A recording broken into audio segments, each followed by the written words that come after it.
Hop, vidéo numéro 2, ça va être pour décrire tout ce qui est combat du coup. Donc, j'ai dessiné un petit quelque chose, là une petite situation type. Donc en bleu c'est des personnages, là c'est des kobolds, l'espèce de petites créatures de merde, ça ira très bien. Donc, étant donné que la partie la plus complexe des règles ça va être tout ce qui est combat, c'est ce qu'on va voir en premier. On verra ensuite tout ce qui est interaction hors combat. Donc, comment ça fonctionne un combat? Généralement, vous vous retrouvez plus ou moins engagé au combat, donc en tant que GM, je vous décris la situation. Admettons, vous étiez en train d'explorer ce petit donjon, et au moment où votre camarade orc s'approche de la fontaine, il fait malencontreusement tomber un pot qui était dessus, qui se brise, qui fait un bruit, et des murs. Au fond, dans la pénombre, vous entendez des espèces de sifflements. Puis vous voyez des petites silhouettes humanoïdes à tête de lézard s'avancer vers vous, armés de petites lances et de petites épées rudimentaires. Devant leur nombre, vous vous préparez à attaquer et vous efforcez de pas trop vous retrouver encerclé par leur nombre. Admettons que ce soit ça. Le premier truc que je vais vous demander ensuite, c'est roller l'initiative. Donc, qu'est-ce que ça veut dire de roller l'initiative? Qu'est-ce que l'initiative? L'initiative, c'est une caractéristique qu'on a sur nos feuilles de personnages. Je vais décrire ça et pour Donjons & Dragons 4 et pour Donjons & Dragons 5, étant donné qu'on ne sait pas encore sur quelle version on est. Je ferai une vidéo pour expliquer les grandes différences. Mais simplement, l'initiative, vous verrez que les règles sont très similaires de l'un à l'autre, c'est juste les valeurs et la manière dont on se repère sur les feuilles qui n'est pas exactement la même. Mais comment ça fonctionne l'initiative? L'initiative c'est une petite valeur, donc là j'ai pris une feuille de perso d'un de mes anciens joueurs, l'initiative c'est cette valeur ici, 3. Voilà, qui est un bonus. Ou alors sur une feuille de Donjons & Dragons 5, c'est cette petite valeur ici, plus 3. Donc comment je fais pour roller l'initiative? On va profiter du coup pour voir un peu Roll20, mais Roll20 je ferai une vidéo dessus. Donc il suffit de roller un dé. Quand on roll un dé, généralement c'est un dé de 20, c'est toujours le dé de 20. Et on rajoute notre bonus. Donc là j'ai mis roll un dé de 20 plus 3. Je roll mon dé. S'il veut bien se roll. D'accord, il n'y a pas eu l'animation, mais là ça m'a donné le résultat. Donc j'ai fait 10 sur mon jet de dé, plus mon modificateur de 3, ça me donne un score de 13 à l'initiative. Tout le monde roll, ajoute sa valeur, en cas d'égalité, on départage. J'expliquerai comment départager vu que c'est pas le plus important. Et ensuite on répertorie qui a la plus haute initiative, qui a la plus basse, et on joue dans l'ordre suivant, de la meilleure initiative à la moins bonne. Quand on arrive à la fin, donc au Kobold 6 qui a 5, on revient au premier tour et c'est un nouveau tour de jeu. Enfin, on revient au premier Kobold et c'est un nouveau tour de jeu. Donc, ça c'était l'initiative. Qu'est-ce qu'on peut faire dans un tour? Dans un tour, en moyenne, on a plusieurs types d'actions. On a ce qu'on appelle les actions de mouvement qui servent à se déplacer, sauter, se bouger, tout ce qui concerne les déplacements. On a les actions entre guillemets d'attaque, qui sont souvent appelées actions simples. Donc, une action simple, c'est l'action principale de l'action. C'est par exemple, j'attaque ce kobold avec ce sort, je tape ce kobold avec mon épée, ou je ne sais quoi. Ou je soigne mon pote, ou un truc comme ça. Ça, c'est une action simple. Généralement, on en a une seule par tour, comme une action de mouvement. On a aussi ce qu'on peut appeler des actions de mouvement, des actions mineures, pardon. Ça, c'est des D4 principalement, mais dans des D5, il y a l'équivalent de action bonus, qui est l'équivalent d'une action mineure en général. C'est pour entreprendre une petite action. Donc, par exemple, action mineure, ça peut être je viens de tirer ma flèche, je recharge mon arc, je prends une potion de soin dans mon sac, je dégaine mon épée, je rengaine mon épée, je ramasse un caillou par terre. J'aide mon camarade à se relever, quelque chose comme ça. En gros, il faut se dire qu'un tour, ça correspond à peu près 6 secondes. Donc, dans ces 6 secondes, vous allez consacrer peut-être 2 secondes et demie, 3 secondes à taper. 2 secondes et demie, 3 secondes à bouger. Et ensuite, c'est des petites actions qui prennent un instant. En cocher une flèche, ça prend techniquement, je sais pas, peut-être une seconde, quelque chose comme ça. Pour, admettons, un archer aguerri. Trouver une potion dans son sac, pareil, ça peut prendre une petite seconde, ce genre de choses. On a après ce qu'on appelle les actions libres, qui sont gratuites, qui peuvent être quelque chose qui prend un instant à faire, donc se retourner regarder, dire des mots, ce genre de choses. Des actions libres, c'est des toutes petites actions qui peuvent être utilisées d'ailleurs pas forcément à votre tour. On peut avoir aussi ce qu'on appelle des actions bonus, qui sont des actions supplémentaires, très contextuelles. Et aussi tout ce qui est réaction. Ça, c'est quand quelqu'un interagit, vous pouvez réagir à son action, voire carrément l'interrompre. Dans ce cas-là, on parle d'interruption. Généralement, c'est un sort défensif. Admettons, il y a le kobold qui attaque notre petite Tula. Le kobold tire une javeline, tu la paniques et dit j'utilise mon sort de bouclier pour tenter de me protéger. C'est une réaction. Donc c'est un truc qui prend un instant et pof, elle fait popper un bouclier devant elle qui va tenter de la protéger. C'est ce genre de truc, une réaction. Ou ça pourrait très bien être... machin tente de se déplacer. Quelqu'un dans son dos en profite pour l'attaquer alors qu'elle est hors de... comment dire, sans prêter trop attention à ça, c'est une forme de réaction, ça s'appelle une attaque d'opportunité. Voilà, c'est suite à un événement déclencheur, on peut réagir grâce à nos capacités. Ok, ça c'est les différents types d'actions. Dans DD5, on en a une de chaque. Dans DD4, il y a tout un système d'économie, en fait on peut remplacer n'importe quelle action par une action mineure. Donc en gros, on peut avoir une action pour attaquer, une action simple, une action de mouvement, une action mineure, c'est la base. On peut par exemple remplacer son action de mouvement pour avoir une action d'attaque, donc l'action simple, et 2 actions mineures. Ça peut servir de temps en temps, ou remplacer son attaque par une action mineure. Ce qu'on peut faire par exemple via une action mineure, c'est de continuer de faire persister un sort, de maintenir un sort, c'est comme ça qu'on s'appelle. Mais je vous filerai un petit tableau décrivant l'économie d'action si on utilise DD4. Dans DD5, il n'y a pas ce système de remplacement d'action parce que généralement c'est un package qui comprend le tout.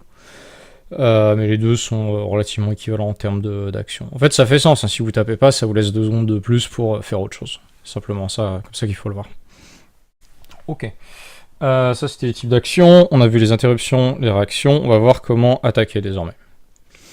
Plusieurs types d'attaques. On va commencer par DD4 d'abord. On va commencer par les attaques contre une défense fixe. Donc les attaques par exemple physiques. Donc admettons que notre... on va toujours prendre l'exemple de Tula vu que j'ai... on va prendre l'exemple de celle-là pour DD4. Vu que j'ai sa petite feuille. Je l'appelais Achat, mais en fait j'ai pris la feuille d'un perso qui s'appelle Rin, peu importe. Rin est un pion. Donc il attaque avec son intelligence. Donc pour attaquer... Là c'est pour DD4, on parlera de DD5 après. Pour attaquer, généralement, c'est on jette un dé qui correspond à ce qu'on appelle le jet d'attaque, auquel on a un bonus. Le bonus, il se calcule, je vous l'expliquerai, mais en gros, ce bonus, il se calcule généralement avec la moitié de votre niveau, arrondi à l'inférieur. Donc si vous êtes niveau 4, vous avez un bonus de plus 2. La caractéristique que vous utilisez pour attaquer, là en l'occurrence, c'est l'intelligence. Vous voyez qu'il y a un modificateur qui est à plus 4. Plus de demi-niveau, ça fait plus 6, donc ça correspond à peu près au bonus de l'attaque. Quand on attaque avec une arme, il se peut qu'on ait le bonus de maniement lié à l'arme. C'est un truc intrinsèque à l'arme, donc supposons qu'on attaque avec une épée, on a plus 3, donc au lieu d'être à 6, on est à 9. Mais le principe est exactement le même. Donc en gros, c'est comme le jet d'initiative, on va jeter un jet de 20, un dé de 20, tout seul, et ajouter ce bonus. Et on va se confronter à ce qu'on appelle les défenses, donc classe d'armure, vigueur, réflexe, volonté, selon le type de sort. La Rin, c'est un pion, c'est généralement quelqu'un qui est télépathe, qui influence l'esprit des gens, donc on va admettre que c'est contre la volonté de la cible. Donc il va tenter d'attaquer, je sais pas, le petit pion, le petit kobold devant. Admettons qu'il est 16 en volonté. Il va faire son attaque, il va dire quelle attaque il fait. Son attaque est définie du coup avec tous les sorts qu'il a. On va faire un truc tout simple, on va faire simplement estocade psionique, l'attaque de base. Donc on voit attaque contre attaque, intelligence contre volonté, donc c'est bien le modificateur d'intelligence qu'on utilise contre la défense de volonté de la cible. Défense qui est fixe. Du coup, admettons que le kobold est 16 en volonté. On va faire un jet d'attaque. Un des 20 plus 6 qui correspond au modificateur d'attaque. On jette le dé. 7 plus 6, 13. La cible, on avait dit qu'elle avait une volonté de 14. Donc ça veut dire que le sort échoue parce que la cible résiste. Elle a une plus grosse défense que le score obtenu. Admettons, on aurait fait 16, le kobold à 14, le sort passe. Et auquel cas, on passe dans la seconde condition du sort, donc ce qui se passe en cas de réussite, qui est un des 10 plus modificateur d'intelligence dégâts. On a vu que le modificateur d'intelligence était de plus 4. On fait 1 des 10 plus 4 dégâts. 7 dégâts infligés au kobold. Voilà. Supposons c'est notre orc qui veut attaquer au corps à corps, ça va être contre sa classe d'armure sans doute. Admettons qu'il a plus 4 pour toucher, que le kobold a 14 en classe d'armure. Plus 4. Voilà. Pareil, il a fait 8, le kobold a résisté à l'attaque. C'est comme ça que ça se passe. Il peut y avoir un deuxième type d'attaque qui implique de faire un jet de sauvegarde. Donc la sauvegarde, comment ça fonctionne? C'est en gros, jet de sauvegarde, il se peut qu'on ait des résistances. Si vous avez des résistances, c'est un bonus que vous ajoutez à votre dé. Sinon, en général, une sauvegarde, on jette un dé de 20, tout seul. Et le but, c'est de faire au-dessus de 10, tout simplement. Là, 17. Donc, admettons, tu veux endormir ce petit kobold. Le kobold tente son jet de sauvegarde contre le sort de sommeil. Il doit faire 10 ou plus, logiquement, à moins que tu puisse infliger un malus. Là, il a fait 10, donc il a fait 17. C'est au-dessus de 10, il résiste à son sort de sommeil, là. Simplement comme ça que ça fonctionne. Admettons, il aurait eu plus 3 à son jet de sauvegarde contre les sorts de, je sais pas, de charme, de sommeil. Bah, il aurait jeté un dé de 20 plus 3. Voilà. C'est comme ça que ça fonctionne. On va parler du système d'attaque de DD5 qui est un petit peu différent. Pour une attaque physique, purement physique. En gros, dans DD5, il y a un truc qui a changé, c'est qu'avant, vous voyez, dans DD4, on avait plusieurs types de défense. On avait classe d'armure, vigueur, qui correspond à la constitution physique. Réflexe, donc c'est les réflexes pour esquiver une flèche, esquiver un coup de dague dans le dos, ce genre de truc. Et volonté, c'est la force psychique. Dans DD5, on a abandonné ça, et en fait, on a juste des bonus au jet de sauvegarde, qui correspondent à nos différentes caractéristiques de base, qui sont les mêmes dans DD4 et DD5. Et donc, admettons que je fasse une attaque physique avec notre ami Orc contre un petit kobold qui a 14 en classe d'armure. Admettons que j'ai un bonus d'attaque de plus 5. Comment on calcule un bonus dans Donjons et Dragons? Ça, c'est le même pour et les magiciens et les guerriers. En gros, c'est ce qu'on appelle le bonus de maîtrise, qui est fixe et qui est lié au niveau. Donc le personnage est niveau 2, donc il n'a que plus 2. Ça peut monter jusqu'à plus 6 ou plus 7, je sais plus. Plus la caractéristique choisie. En fait, le bonus de maîtrise vient remplacer les demi-niveaux dans DD4, mais c'est exactement le même principe. Donc, admettons, notre orc, il a 16 en force, donc ça va lui faire un bonus de plus 3. Plus son bonus de maîtrise, il aura plus 5 pour toucher. Le kobold possède 14 à la classe d'armure, donc il va simplement faire /R 1 des 20 plus, on avait dit combien? 5. Hop, il jette son dé, il fait 18, le kobold avec 14 en classe d'armure, donc ça veut dire qu'il touche, il peut infliger les dégâts de son arme. Admettons qu'il ait une épée bâtarde qui fait 1 dé de 10 plus son modificateur de force, donc 3 dégâts. 9 points de vie. Si c'est un magicien, c'est un petit peu différent la manière dont le magicien va attaquer. Puisqu'en fait, soit il attaque contre contre la classe d'armure, ce qui est assez rare, c'est souvent les sorts de projectiles, ce genre de truc, qui attaquent la classe d'armure. Donc en gros, c'est le même principe que l'orc, c'est son bonus de capacité plus son bonus de maîtrise. Donc admettons que ce soit plus 5, c'est le même principe que ce qu'on avait avant, c'est comme une attaque physique. Par contre, il y a beaucoup plus de sorts dans DD5 qui sont en fait contre la résistance ennemie. Donc en gros, admettons, la petite Tula veut caster le sort de sommeil contre le kobold. La petite Tula, elle a combien pour caster un sort? C'est égal à son bonus de maîtrise, plus son bonus de charisme. Donc ça fait 3 plus 2, ça fait 5, plus 8. C'est ce qu'on appelle le save DC, qui est toujours égal à 8, plus le modificateur du sort avec de la caractéristique qu'on utilise pour lancer le sort, plus le bonus de proficiency. Donc 13. Donc là, ça veut dire que le kobold, il va devoir faire un jet de sauvegarde, et il va devoir le faire non pas au-dessus de 10, comme DD4, mais au-dessus de 13. Et là, il va pouvoir utiliser son bonus. Admettons qu'il ait 1 en sagesse, ce qui serait très peu probable, et qu'il doit faire un jet de sauvegarde de sagesse, pour résister au sort de sommeil. Il va faire /R 1 des 20 plus 1. Il a fait 5, donc il a totalement raté, donc il s'endort. Voilà, ça c'est les différences de combat entre DD4 et DD5, mais c'est globalement la même. Dans DD4, on attaque toujours contre les défenses des ennemis. Quand il y a une sauvegarde, c'est 10. Et il y a généralement peu de modificateurs, que ce soit en bonus ou en malus pour les sauvegardes.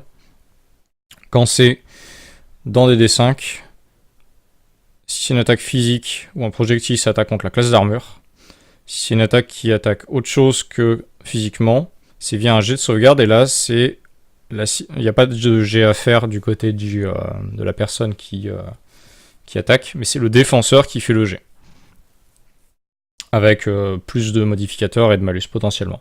Et qui doit pas forcément faire 10, mais équivalent au degré de difficulté imposé par le lanceur de sort du coup. Donc ça va de soi que plus on est au niveau, plus le degré de difficulté est compliqué. Mais plus les créatures qui sont au niveau ont des bonus. Donc au final ça revient exactement au même, c'est juste que c'est pas la même personne qui fait les jets de dés. Quand c'est dans des D4, c'est toujours le joueur qui fait les jets de dés et le MJ qui se réfère à des valeurs fixes. Quand c'est des D5, la moitié du temps c'est les joueurs qui font les jets de dés et le MJ qui se réfère à une valeur fixe. La moitié du temps, les joueurs font pas de jet de dés et imposent une valeur fixe et c'est le MJ qui doit roll. Donc ça, en termes de jet de dés, c'est exactement pareil. En termes d'organisation, c'est juste que le MJ, dans les 4, peut avoir des feuilles sans jet de dés, sans valeur pour quoi que ce soit pour ses mobs. Dans des 5, il doit être plus attentif aux valeurs de ses mobs. Mais en soi, même d'un point de vue statistique, c'est exactement le même, c'est exactement pareil côté maths. Ça s'aplatit de la même manière. Ok, donc on a vu pour les différents types d'attaques. On va parler vite fait de ce qui se passe quand on atteint 0 point de vie. Quand un monstre atteint 0 point de vie, généralement on la retire de la table, elle est morte. Quand un joueur tombe à 0 point de vie, il tombe inconscient. Et généralement, pardon. Là commence un truc qu'on appelle les jets de sauvegarde contre la mort, qui sont des jets de sauvegarde classiques, donc on doit faire ça dans des D4, on doit faire toujours des D4 ou des D5, 10 ou plus. Et vous voyez sur une feuille de personnage, que ce soit des D4 ou des D5, il y a toujours un endroit où il y a marqué « Jet contre la mort ». Si on réussit 3 jets de sauvegarde contre la mort, notre personnage est stabilisé, c'est-à-dire il reste à 0 point de vie, il est toujours inconscient, mais il risque plus de mourir. Si notre personnage fait 3 échecs, il meurt. Bien sûr, il y a des variables. Dans des D4, c'est exactement pareil. Bien sûr, il y a des variables qui peuvent impacter ça. Une créature inconsciente qui se fait aider par un camarade, donc le camarade réussit un jet de soin, avec un certain degré de difficulté selon l'état de la blessure, va donner une petite aide à son camarade pour réussir à son jet de sauvegarde contre la mort. Que ce soit dans des 4 ou des 5. Par contre, à l'inverse, une créature qui attaque une cible inconsciente à terre, déjà a un gros avantage pour le toucher, parce que ce serait très, très dur de louper, et surtout, inflige directement un coup critique. Et en fait, un coup critique, déjà ça fait plus de dégâts, mais surtout ça inflige direct 2 échecs contre la mort. Donc c'est super super violent. Parlons de ce qui se passe si on descend en dessous de 0 point de vie. Vous pouvez descendre jusqu'à la moitié de vos points de vie en négatif. Admettons vous avez 20 points de vie, vous êtes à 0 point de vie. Tant que vous descendez pas en dessous de moins 10 points de vie, bon, vous êtes mal. Vous pouvez potentiellement rater vos jets de sauvegarde contre la mort, mais vous n'êtes pas encore tué. Si à un moment vous avez le malheur de descendre à moins 10 points de vie ou moins, et que vous avez que 20 points de vie, donc l'équivalent de la moitié de vos points de vie en négatif, votre personnage meurt. Donc généralement quand il y a quelqu'un au sol, si les mobs sont un peu vicelards, ou si le MJ est un peu vicelard, ou simplement cohérent, faut bien protéger la personne qui est au sol. Il faut vite la ramener sur terre. Enfin, sur pied plutôt. Pour ça, il faut la soigner, la ramener à plus de 1 point de vie, lui faire boire des potions, ce genre de truc. Comme dans n'importe quel RPG classique. Voilà. Vous, quand vous faites tomber un mob à 0 point de vie, généralement, il est mort. Sauf si, lors d'infliger le coup de grâce, vous me dites, je fais une attaque non létale. Dans quel cas, ça réduira juste inconscient la cible à 0 point de vie. Ça peut être très utile, par exemple, quand il y a un gars que vous ne souhaitez pas tuer, mais juste assommer ou neutraliser. Vous faites tomber inconscient. Vous le bâillonnez, vous l'entravez. Et vous le réveillez via un sort de soin. Vous attendez simplement qu'il se réveille quelques heures plus tard pour pouvoir l'interroger ou faire ce que vous voulez avec. Voilà, possibilité de faire du non létal. On va parler des différentes conditions. Ça, c'est ce qu'on appelle... les conditions, c'est les différents effets qui peuvent vous être infligés. En gros, c'est des malus. Ça peut être par exemple au sol, endormi, inconscient, sonné, étourdi, aveuglé, assourdi, pétrifié, empoisonné, inconscient, sans défense, mort, endormi, à terre, et j'en passe. Et j'ai dû en répéter certains. En gros, ça donne des malus spécifiques. Par exemple, quand vous êtes à terre, dans des D4, vous dépensez votre action de mouvement entière pour vous relever. Donc en gros, vous pouvez pas bouger de la partie, enfin du tour actuel. Dans DD5, c'est que la moitié de votre mouvement. Il peut y avoir aussi il y a beaucoup d'effets qui, par exemple, réduisent vos dégâts ou vous rendent plus vulnérable en, généralement, donnant à l'ennemi un avantage de combat. Un avantage de combat, qu'est-ce que c'est ? C'est exactement ce qui est dit. C'est en gros quand il y a une situation favorable. C'est le fameux « j'ai la hauteur Anakin ». Avantage de combat, comment ça se traduit ? Dans DD4, c'est un +2 à votre G. Dans DD5, c'est très violent parce que c'est vous jetez 2 G d'attaque et vous prenez le meilleur des deux. À l'inverse, il y a un désavantage qui correspond à un -2 dans DD4 et qui correspond à vous jetez 2 dés, vous prenez le moins bon des deux dans DD5. Même en termes de stats, à haut niveau, ça c'est équivalent un peu parce que l'amplitude de maths n'est pas la même. Je vous ai dit, vraiment, les deux sont équivalents, c'est juste que c'est pas géré de la même manière et des mêmes côtés, en fait. Voilà. Que dire d'autre désormais ? Donc, qu'est-ce qui peut provoquer un avantage de combat ? Votre cible est à terre, votre cible est contre un mur, votre cible est attaquée alors qu'elle s'y attend pas, ce genre de choses. Il y a par exemple là, la situation avec la barde, là, je sais plus comment, achat, peu importe, c'est des noms de merde, qui est prise en tenaille. En fait, elle est encerclée par des kobolds, elle peut pas s'enfuir. Quand t'es pris en tenaille, par exemple, c'est le principe d'un voleur, tu peux faire par exemple une attaque furtive quand t'es voleur, donc ça donne un énorme avantage. Et en gros, là, t'es vraiment dans la merde. Parce que du coup, t'es encerclé, les ennemis ont un gros avantage pour toucher, toi, tu peux carrément avoir un désavantage pour les toucher. Donc, stratégiquement, c'est plutôt avantageux, même pour les joueurs, d'essayer d'encercler les mobs. Surtout quand c'est des gros boss, genre un gros troll, encercler un troll, ça peut être vraiment bien, parce que tout le monde bénéficie de l'avantage pour le taper, du coup. Autre truc qui pourrait être dangereux, c'est que Asha, qui est une lanceuse de sorts, si elle veut lancer un sort de distance alors qu'elle est engagée au corps à corps, elle va se prendre ce qu'on appelle une attaque d'opportunité. Ça, c'est le principe suivant dont je voudrais parler. C'est que quand on est engagé au corps à corps, à moins d'avoir une option qui nous permet de nous désengager, comme le voleur dans des dessins qui peut automatiquement se désengager, si vous quittez le contact avec un ennemi, bah en gros, il y a un moment où vous risquez de lui tourner le dos, et bah il va en profiter pour vous mettre une claque via une réaction, et ça s'appelle une attaque d'opportunité. Donc en gros, s'il fait une attaque de base contre vous. A l'inverse, s'il y a un ennemi qui sort du contact avec vous, vous pouvez également lui en mettre un. Avec parfois peut-être des variantes, si par exemple vous êtes garé, que vous êtes formé à ça. Donc voilà. Donc il y a un gros aspect stratégique. Par exemple, la barde pourrait pousser le petit kobold ici pour provoquer une attaque d'opportunité sur notre ami orc. Voilà, c'est le principe des combats. On peut parler désormais des soins et des récupérations. Donc les soins diffèrent un petit peu entre DD4 et DD5, donc on commence par DD4.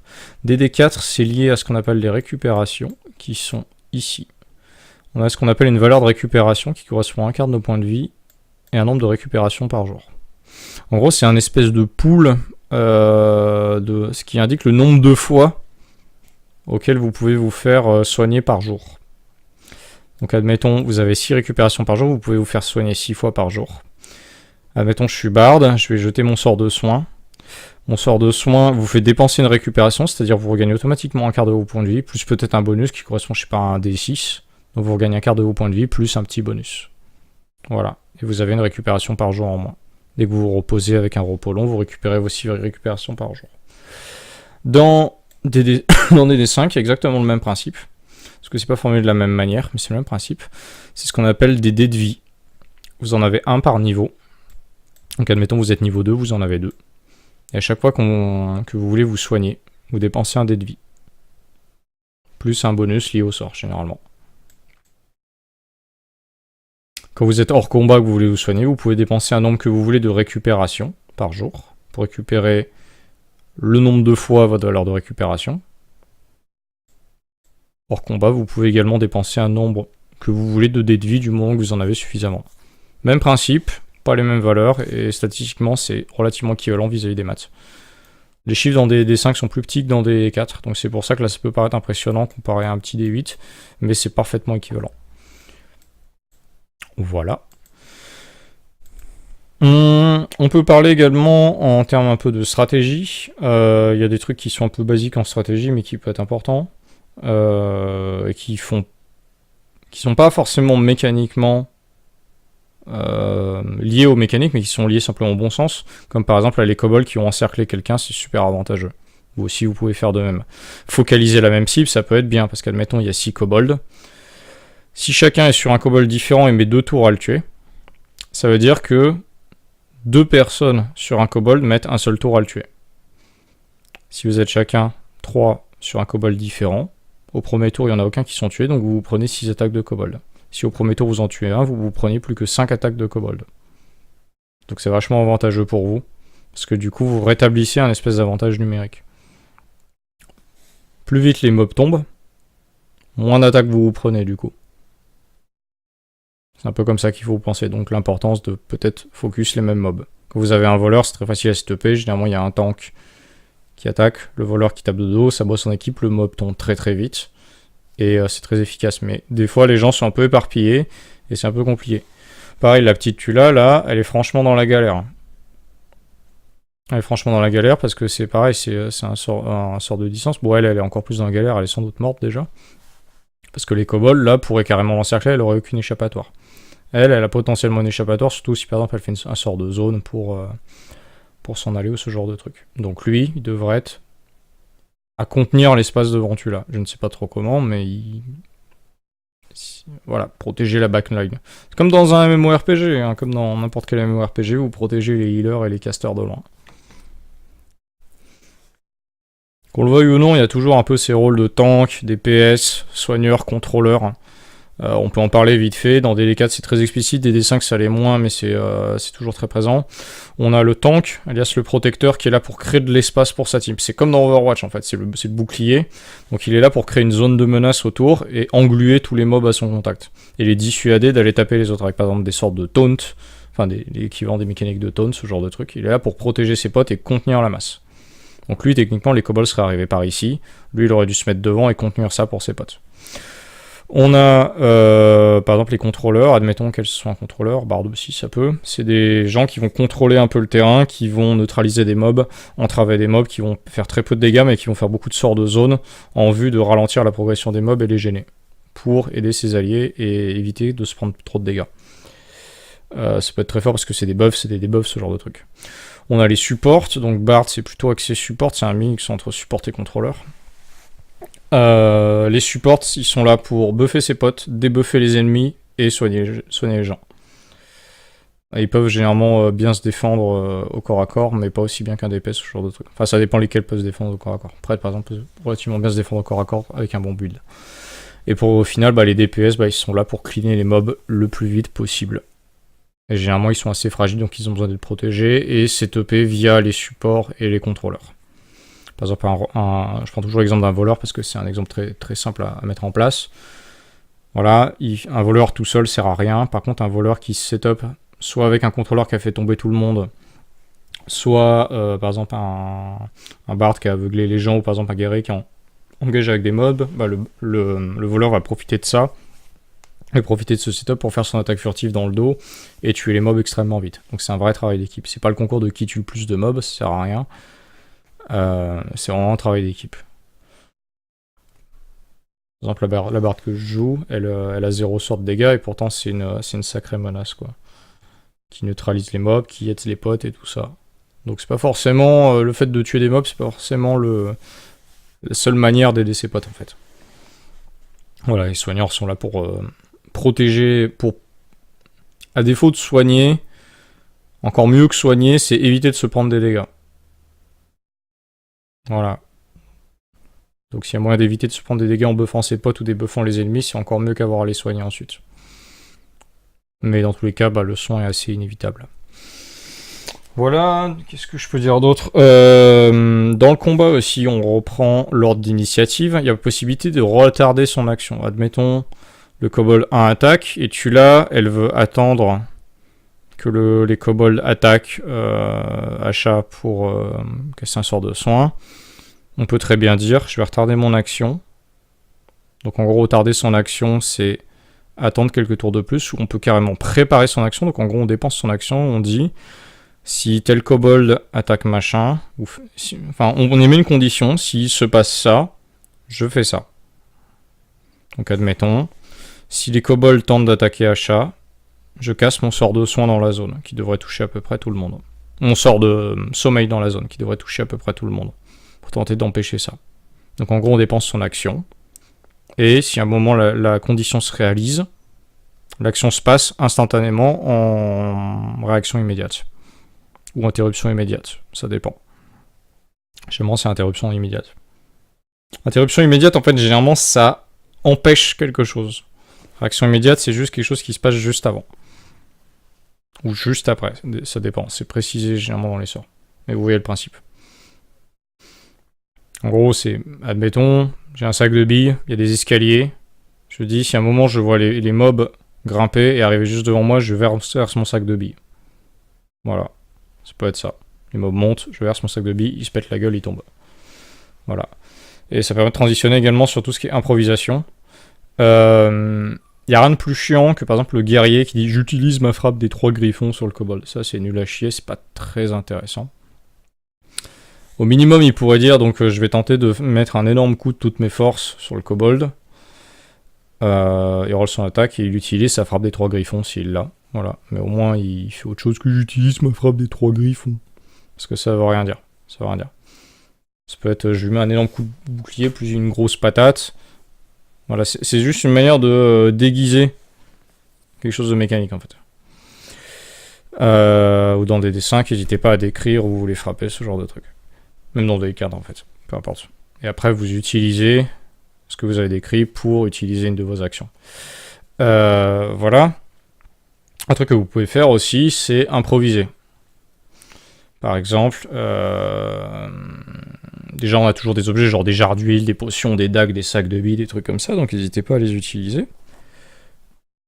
Et par exemple, il peut y avoir voilà, l'orc qui voit qu'il y a le kobold qui est en train d'approcher de celui-là et qui dit n'hésitez pas à demander ce genre de truc.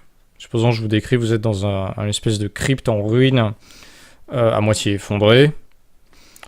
Je ne vais pas forcément vous décrire qu'il y a des pavés au sol, je peux vous décrire qu'il y a des ossements, ce genre de trucs, ou des urnes. Mais si à un moment il y a quelqu'un qui me demande hey Tim, est-ce qu'il y a une brique, est-ce qu'il y a un gros pavé décellé ou un truc lourd que je peux lancer? Si je vous dis oui, bah vous pouvez le prendre et le jeter à la gueule du kobold, ce genre de truc. N'hésitez pas à demander s'il n'y a pas telle ou telle chose dans l'environnement qui fait sens. Si vous me demandez hey Tim, est-ce qu'il n'y aurait pas un tonneau de bière alors qu'on est dans une crypte, ça va peut-être pas le faire. Mais si vous demandez quelque chose de relativement cohérent vis-à-vis de l'environnement et de la situation, normalement il n'y a pas de raison que ça n'y soit pas. Ou alors c'est moyennant un petit jet de chance, un truc comme ça. Un jet de chance, comment c'est en fait on roule ce qu'on appelle un dé 100. Un dé de 100. Et généralement plus on fait bas, et plus on a de chance. Les dés de chance servent souvent à arbitrer ce genre de truc. Voilà.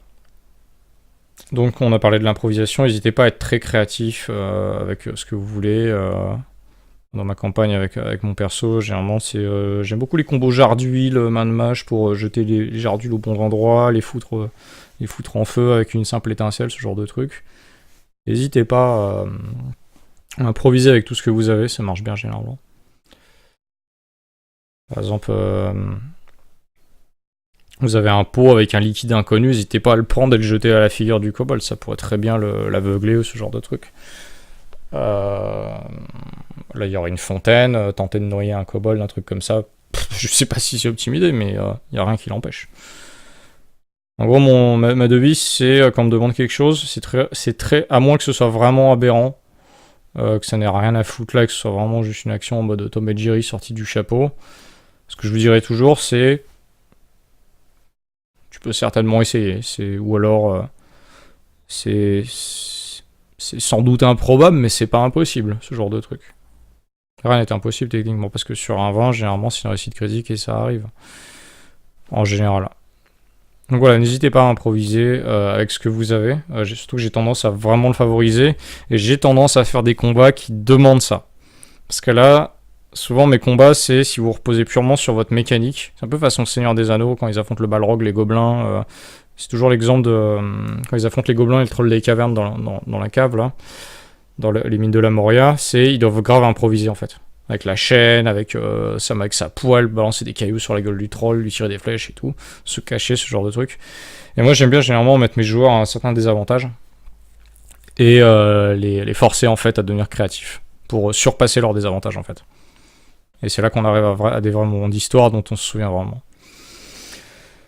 Voilà, on va parler vite fait également, comme ça ce sera fait, je refais pas une autre vidéo, de ce qui se passe hors combat, quand vous avez besoin de jeter des dés. Donc c'est avec ce qu'on appelle généralement les compétences. Ici, les compétences. Ou ici pour des D5. Mais c'est le même principe. C'est quasiment les mêmes. Hein. Sachant que généralement j'en rajoute toujours une. Là il y a un peu de la place pour de l'artisanat, ce genre de truc. Là généralement je rajoute toujours une compétence artisanat. Et j'hésite pas à rajouter des compétences supplémentaires s'il y a besoin. Si par exemple quelqu'un sait cuisiner, c'est forger, c'est confectionner des pièges, ce genre de trucs, et que ça rentre pas dans une cage, j'hésite pas à rajouter une compétence, y a pas de souci avec ça. C'est qu'une base et ça casse pas le truc parce que c'est RP, ça fournit pas spécialement d'avantages mécaniques, ça permet d'arbitrer quelque chose. Donc, une fois de plus, même principe, on regarde le bonus final qui correspond à différentes caractéristiques. On jette un dé de 20, on rajoute le bonus, et en fonction du résultat, ça se passe pas selon un degré de difficulté que j'ai fixé. Sachant que c'est pas binaire. Hein. Supposons que vous voulez escalader quelque chose, vous faites un 3, ça peut être très bien, vous tombez, ou vous arrivez carrément pas à grimper. Vous faites un 7 sur 10, un 7 sur 20, pardon, entre 7 et 11 sur 20, ça peut être... t'arrives à grimper, mais ça va mettre 1 ou 2 tours de plus. Parce que c'est pas terrible. Et vous faites plus, vous grimpez très bien. Vous faites un 20, réussite critique, tu grimpes pendant l'instant, il n'y a aucun souci. Voilà. Généralement, je regarde assez peu les modificateurs, honnêtement, je regarde surtout le dé blanc. C'est ma manière de runner relativement fluide. Et les bonus servent généralement à moduler le résultat en fonction de qui fait ça. Si vous êtes très proficient en arcane, ce sera un jet plus facile pour vous. Si vous êtes moins proficient, ce sera moins facile pour vous. Et ça sert également à arbitrer quand par exemple il y a un jet qui est un petit peu bas mais qui pourrait passer et que je sais pas trop. Voilà. Donc admettons, vous êtes dans ce donjon, dans cette espèce de crypte. Et il y a un mage qui nous dit j'aimerais bien savoir si je perçois des effluves magiques dans ces cryptes. Je vais dire ouais bien sûr, fais-moi un jet d'arcane. Enfin plutôt je vais dire bien sûr on va faire un jet d'arcane. Et c'est soit lui, soit moi qui jette le dé, qui ajoute le résultat, et qui en fonction du résultat, c'est moi qui lui dis si oui ou non il perçoit des effluves magiques, s'il y en a bien entendu.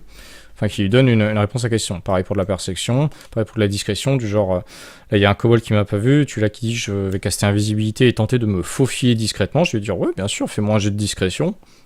Jet de discrétion avec potentiellement un petit avantage parce qu'elle est invisible. Et après si elle réussit, je vais dire ok tu peux te faufiler sans problème derrière.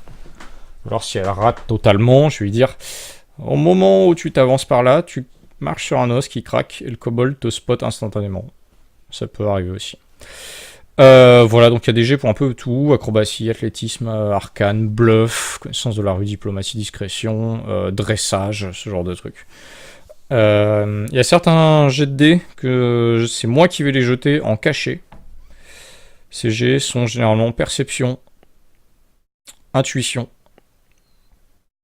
Tous les jets en fait qui font appel à des connaissances ou au sens en général.